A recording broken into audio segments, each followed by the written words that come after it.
Pemirsa, Presiden ke-7 Joko Widodo akhirnya angkat bicara soal polemik hutang jumbo kereta cepat WUS. Jokowi mengatakan beban utang akan semakin ringan seiring bertambahnya jumlah penumpang dan masa operasional kereta cepat WUS.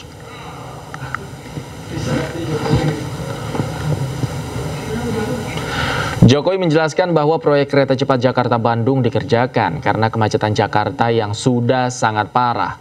Selain kereta cepat, pemerintah bangun sarana transportasi lain seperti LRT hingga MRT. Untuk mengatasi kemacetan yang kerap terjadi di Jabodetabek dan Bandung, diperlukan moda transportasi untuk kurangi kerugian.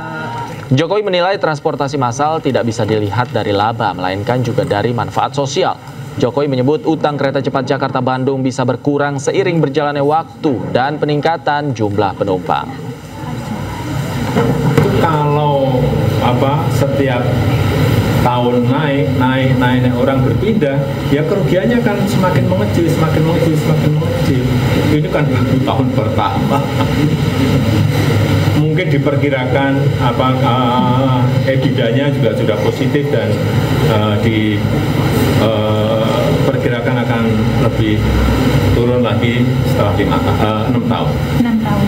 Kalau untuk perkiraan, karena ini tergantung perpindahan orang ya, dari transportasi pribadi ke transportasi massal.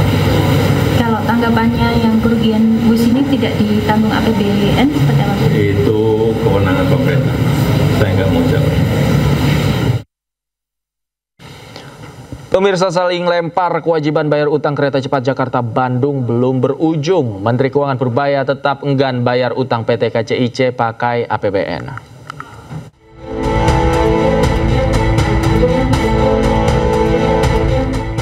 Pasca beroperasi, proyek kereta cepat Jakarta-Bandung menyisakan utang dengan nilai fantastis mencapai 116 triliun rupiah.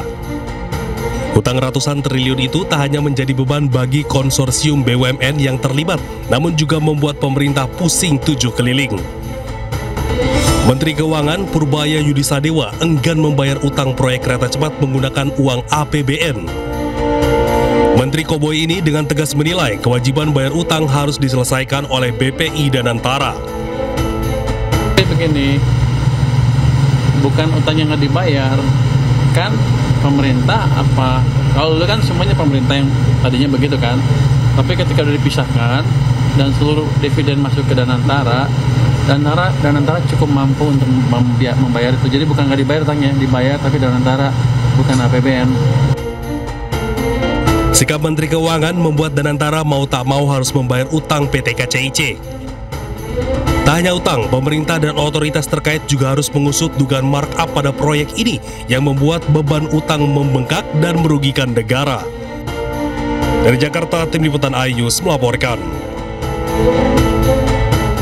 Pemirsa, rendahnya serapan anggaran di sejumlah daerah jadi perhatian khusus untuk roda perekonomian dalam skala lokal. Menteri Dalam Negeri Tito Karnavian mewanti-wanti para sekda untuk lebih bijak dalam menyerap anggaran untuk kepentingan masyarakat.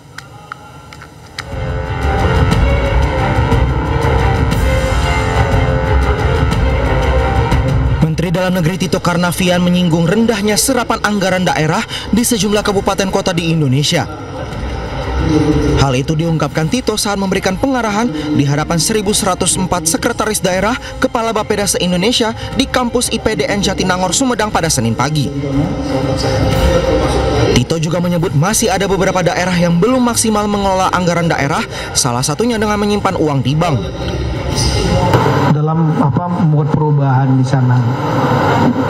Samping itu juga ya mencari peluang baru, diantaranya menghidupkan UMKM, ya, sektor real yang bisa mendapat meningkatkan pendapatan daerah dan adanya menghidupkan sektor swasta, persis seperti skenario pemerintah pusat yang ingin agar juga daerah belanjanya pendapatan tinggi, belanja tinggi, sehingga ada uang yang berputar dan itu bisa memutar swasta sambil membuat ekosistem ekonomi yang sehat. Tito mewanti-wanti agar polemik pengalihan sebagian anggaran daerah justru agar pemerintah daerah lebih fokus dan efisien dalam membelanjakan anggaran untuk program yang berdampak langsung pada masyarakat. Dari Jakarta, Yudi Permana, iNews melaporkan. Pemerintah resmi legalkan perjalanan umroh secara mandiri melalui Undang-Undang Nomor 14 Tahun 2025. Keamanan jemaah akan dipantau langsung oleh Kementerian Haji dan Umroh.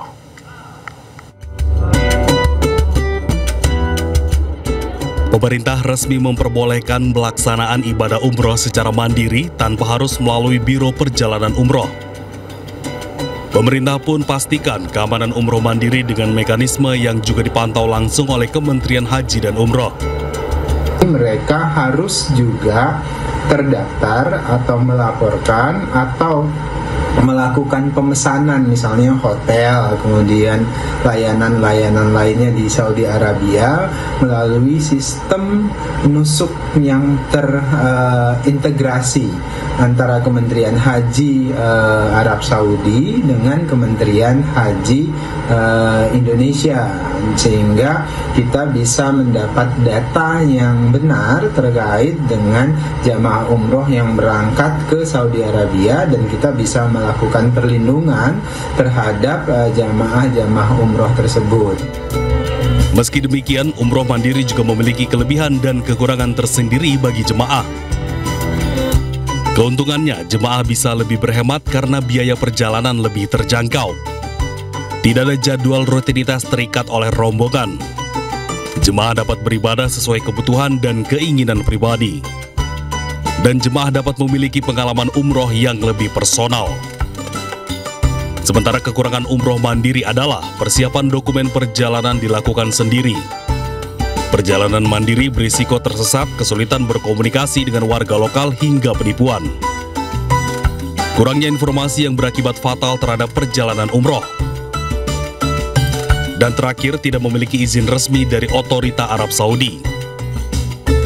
Namun kebijakan ini menuai penolakan dari Asosiasi Penyelenggara Haji dan Umroh seperti Ampuri, karena legalisasi umroh mandiri beresiko memiliki dampak yang luas.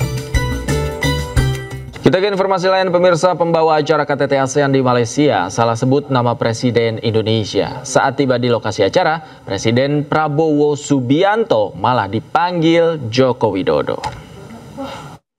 His Excellency Joko Widodo, the President of the Republic of Indonesia.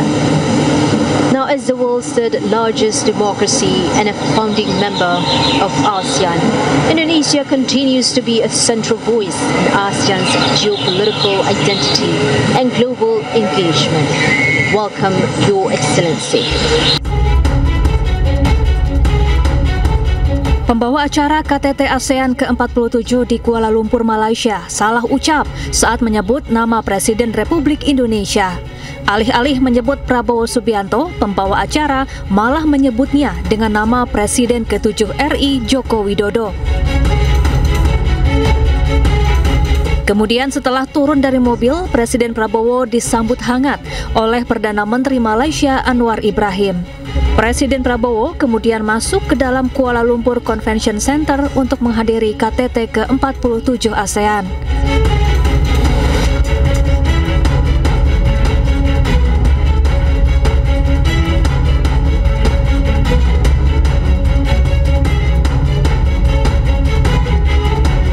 Sementara itu, Radio Television Malaysia atau RTM yang menyiarkan KTT ASEAN mengakui kesalahan yang terjadi.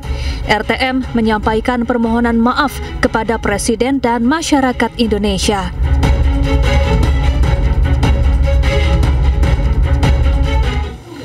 Ada momen mengharukan saat KTT ke-47 ASEAN. Presiden Prabowo Subianto gandeng Sultan Brunei Darussalam Hassan Al-Bolkiah saat menuruni tangga.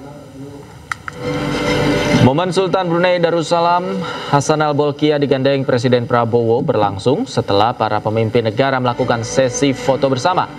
Usai foto, Presiden Prabowo dengan sigap menggandeng tangan Sultan ke-29 Brunei untuk menuruni tangga. Sebelumnya, Sultan Hassan Al-Bolkiah yang kini berusia 79 tahun dilaporkan terjatuh saat hadiri acara perguruan tinggi di Brunei beberapa waktu yang lalu. KTT ASEAN ke-47 digelar di Kuala Lumpur Convention Center, Malaysia.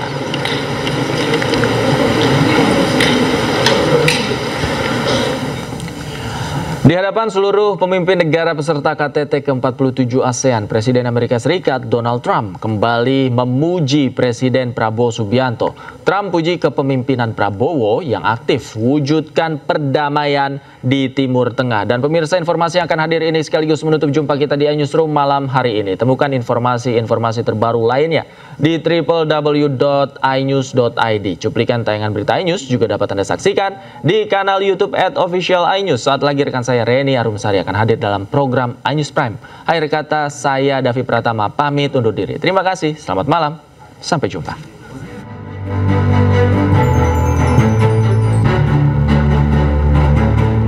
Indonesia continues to be a central voice in ASEAN's geopolitical identity and global engagement.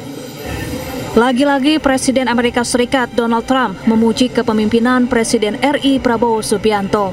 Kali ini pujian Trump meluncur dalam momen KTT ke-47 ASEAN di Kuala Lumpur, Malaysia. Trump menyebut Prabowo ikut aktif dalam mewujudkan perdamaian di Timur Tengah, termasuk menyelamatkan jutaan nyawa di Gaza, Palestina. Trump juga berterima kasih kepada Indonesia, Malaysia, dan Brunei Darussalam. I want to thank Malaysia and Brunei as well as my friend President Prabowo of Indonesia for their incredible support of these efforts to secure the new day for the Middle East. It really is a new day. There's never been a period of time like this. The Middle East will have peace after 3,000 years. This is a very strong peace. It's going to be an everlasting peace.